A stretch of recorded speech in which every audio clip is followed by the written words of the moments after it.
Chattanooga, Tennessee, David Toulis.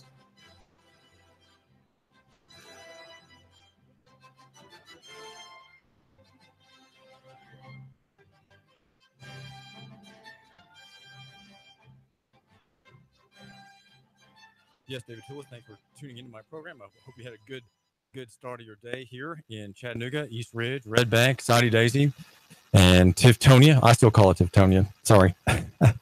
We are brought to you by yournews.com, and I want to have you explore with me just for a minute here the idea of proportionality. It is the same concept that I would claim for the word equity. Now, the word equity is used by Unify Ed, and today in a column by Jared Bigham from Chattanooga 2.0, the two reform groups in Chattanooga, the groups that are on a quixotic mission, we could say, from the Cervantes character Don Quixote, who was stabbing at the tilting arms of the windmill, thinking that they were attacking him.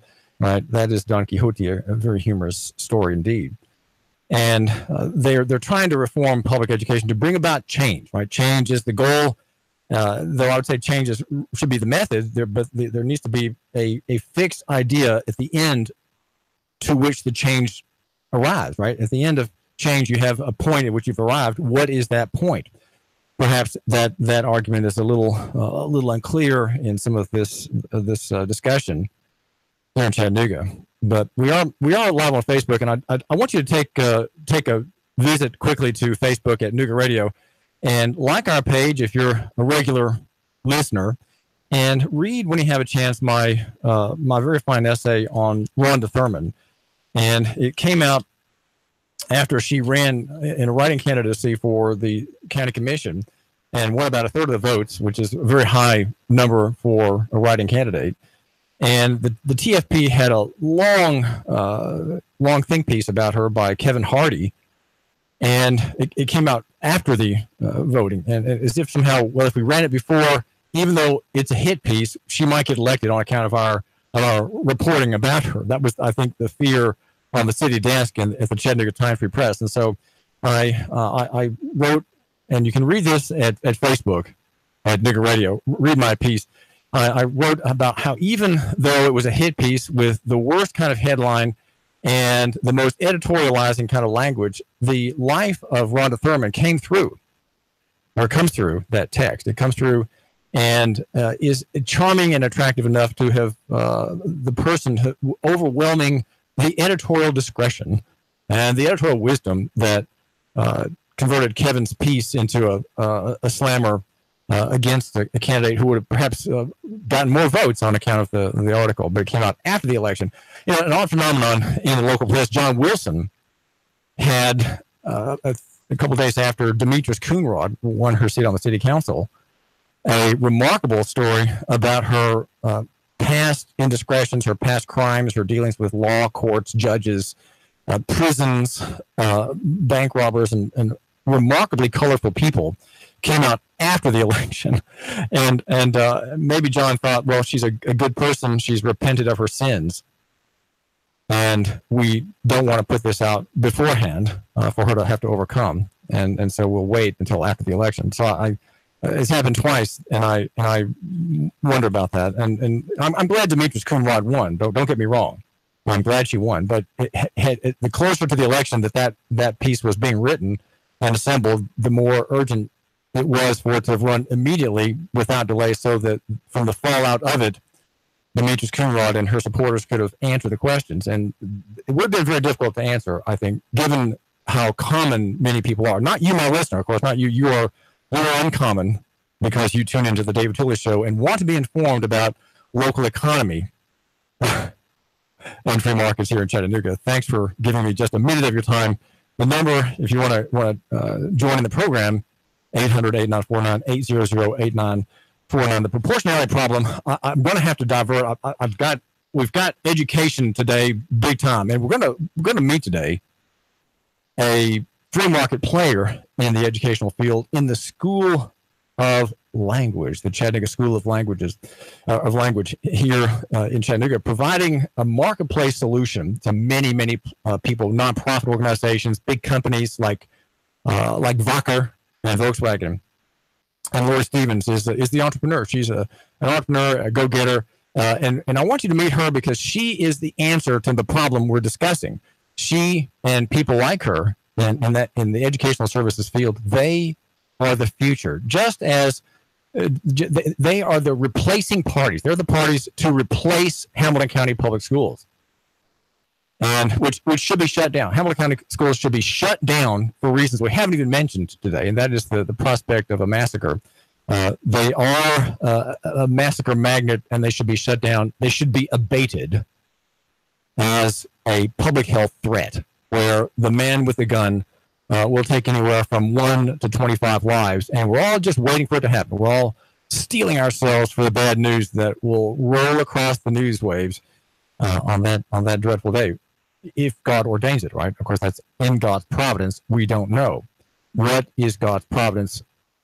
We don't know. And so we all we can do is wait and make preparations, right, to steel ourselves, to pray for $4 million in capital, to pay for a police presence in every school, funds to make every school look more and more like a fortress. These schools today, they look like mental institutions. They're not open. They're very closed. They have this closed look about them, just like the Hamilton County School Board building is. It's a compound. It's a compound. It's like a prison.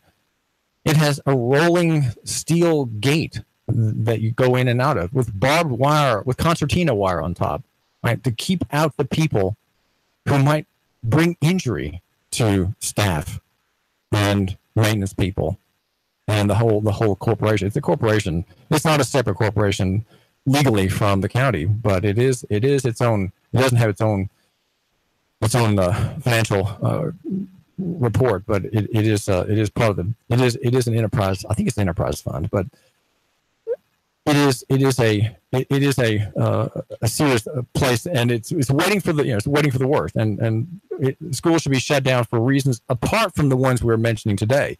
And I'm not developing those arguments here today, but if you want to change the subject to do so, that's fine. But I've got other things to get to in this direction. Okay, in this sense, that of the problem of proportionality now and equity. So equity that Unify Ed discusses is perhaps we could say it is touching on this question of proportionality, the right size of the solution. Right, we have a solution and we have a problem and we have a solution. Does the solution fit, or does the solution not fit and create new problems that then have to be solved by further interventions? Right, we're talking here about state interventions in the marketplace. And caller, this is David Toulis. You're live on the show, the David Toulis Show. What is on your mind? Mr. Toulis, I agree with you. The government schools need to be closed immediately. And what was interesting is the New World Order, George Bush and his daddy, and the rest of these SOBs that Trump's trying to take down, want us in a perpetual state of fear. I'm 60 years old. And as a kid, we had civil defense drills and duck and cover. They wanted us to grow up in the 60s to be afraid of being nuked.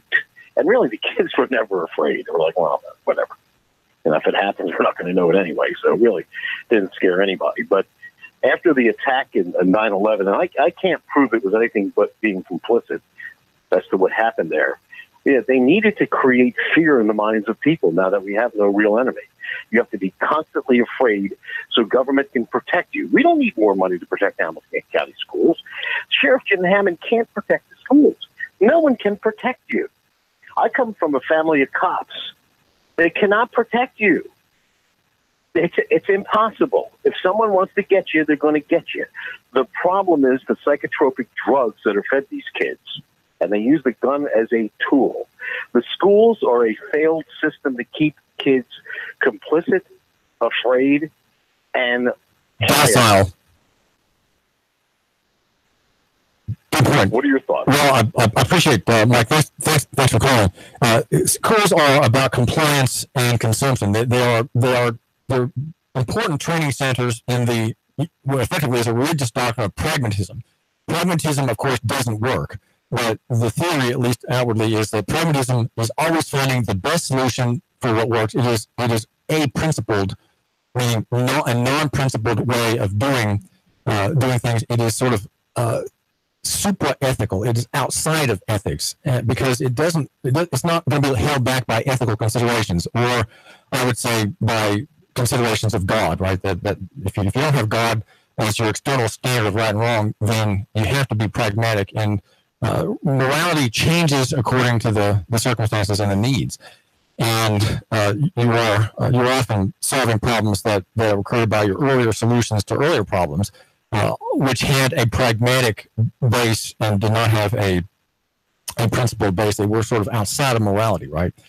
Well, this is David Toulis, and I just wanted to touch on something that I if I don't mention today, I'll just let it slip. And I really don't want to. There's a Tennessee case in which a federal judge, the Court of Appeals, rejected a petition for summary judgment. Now, summary judgment is what the lawyer asked for after the initial arguments, where the judge rules the whole case and makes a decision on the whole case without the jury hearing the fact issues. And the judge is asked, decide this case now on the law. The law is clear, and what we all agree on are the main facts. They're enough to allow you to judge as a matter of law on this case and make a judgment now, a summary judgment, a judgment in short form.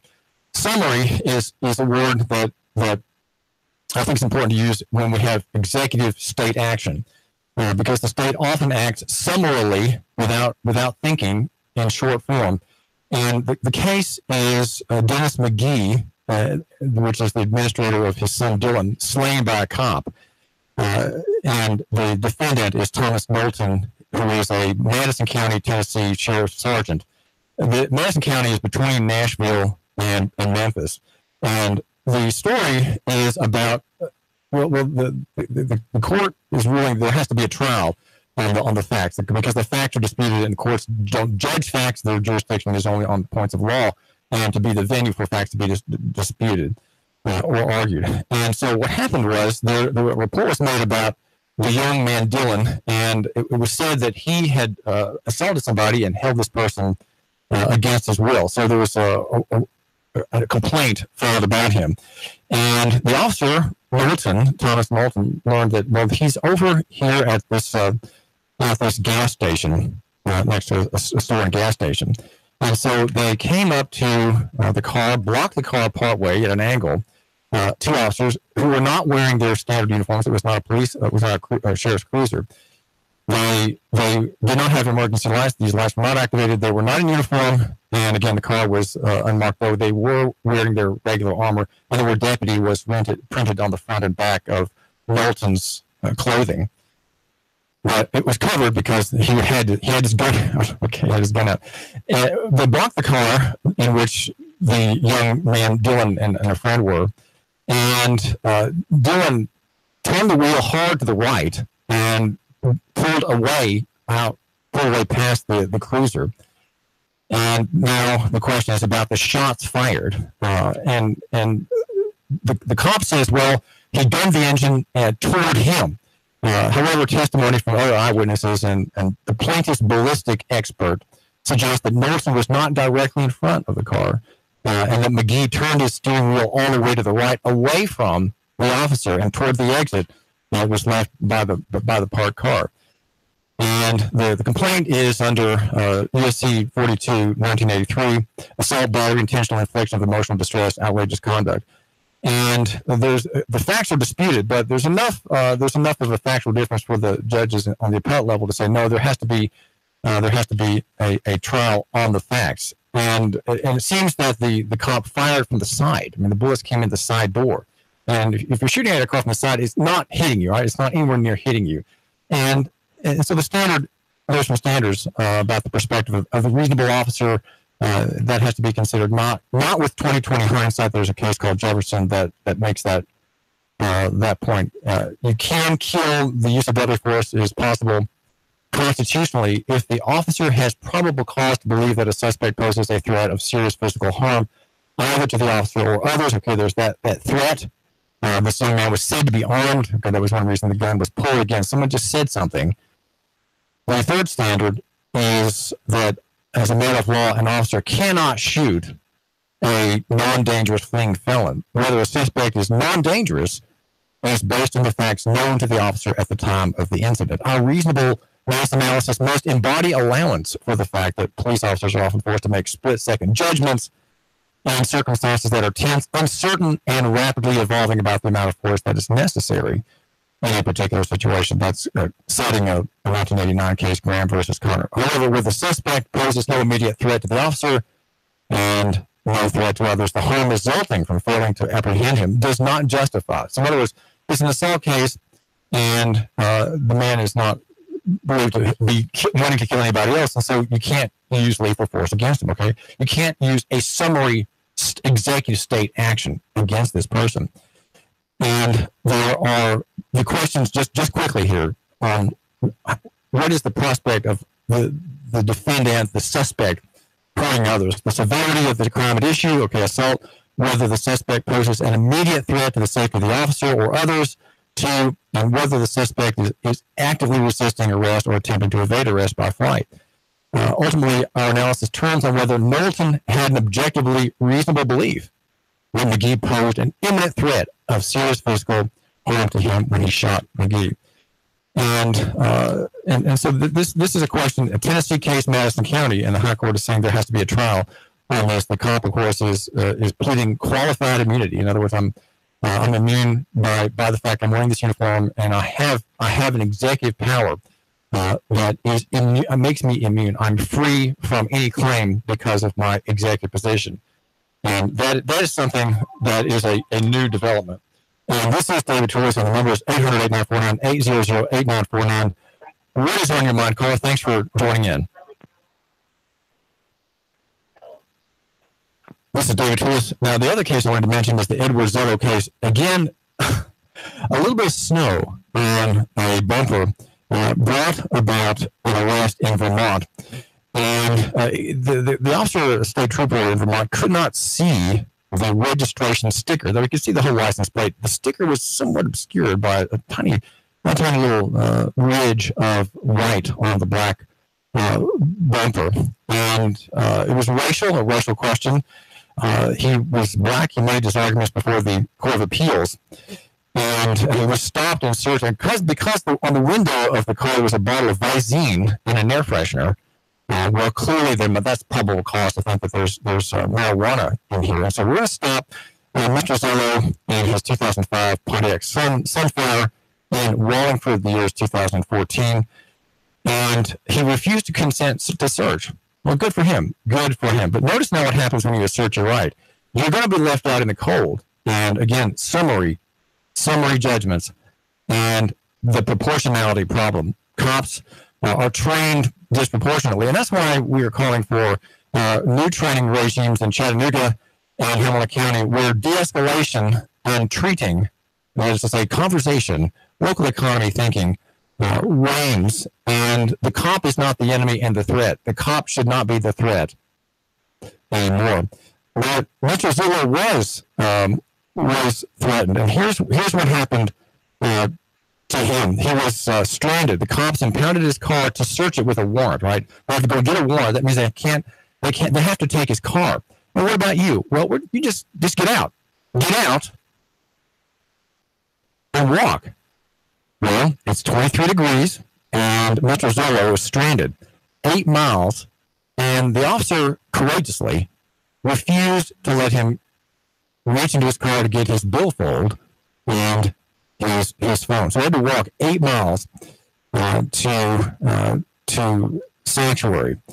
And the High Court justices noted that the officer was mistaken about the law, as the statute in effect in 2014 did not require the registration sticker to be visible. And so we have again a proportionality problem. Now, getting back to the same issue of the right response in the school question, let me just say that if there is a problem in the marketplace where some people just aren't getting educated, well then, what is the proportional answer? The proportional answer is a personal answer. It is a local economy, free market answer. Oh, here's the family. Oh, there are several families on this poor section of town. Renters all, and the minorities. Okay, well, how can we help them? This is the work of the church. Okay, this is the work of private charity, wealthy donors, wealthy moralists, wealthy Christians, wealthy, locally centered people like me, David Toulis, right? I'm David Toulis, the blogger with the biggest pen, the smartest guy with a bow tie. And Jerry Bigham, defending, effectively, he's defending the cartel that we have. We have an educational, a schooling cartel that he's defending, and he's lamenting that he has not brought up the equity concept. I have some important announcements. I want you to tune in, especially enjoy and patronize all of our sponsors here and get to the show. We just decided to have some we have the number 300 right now.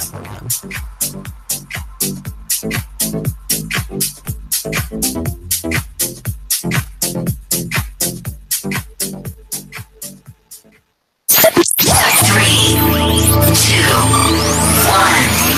1. Chatter.